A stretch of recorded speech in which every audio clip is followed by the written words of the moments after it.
Telangana sports hub board మొదటి సమావేశానికి CM Revanth Reddy హాజరయ్యారు.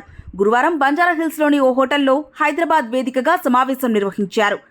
క్రీడా వ్యాపార రంగ ప్రముఖులు, అధికారులు ఈ సమావేశంలో పాల్గొన్నారు. ఈ భేటీలో బోర్డు సభ్యులైన కపిల్ దేవ్, పుల్లెల గోపీచంద్, అభినవ్ బింద్రా, బైచుంగ్ బూటియా, సంజీవ్ గోయంక, ఉపాసనా కొణిదల తదితరులు పాల్గొన్నారు. రాష్ట్ర నూతన స్పోర్ట్స్ పాలసీ 2025-2036 ఒలింపిక్స్ లక్ష్యంగా ఈ సమీక్ష జరిగినట్టు సీఎం కార్యాలయ వర్గాలు తెలిపాయి. హైదరాబాద్ వేదికగా 2036 ఒలింపిక్స్ నిర్వహణకు బిడ్ వేసేందుకు గల అవకాశాలపై చర్చించినట్టు తెలుస్తోంది. అలాగే తెలంగాణలో క్రీడలు, లాంగ్ టర్మ్ అథ్లెటిక్ డెవలప్మెంట్, ఆధునిక మౌలిక సదుపాయాల కల్పనపై చర్చించినట్టు సమాచారం.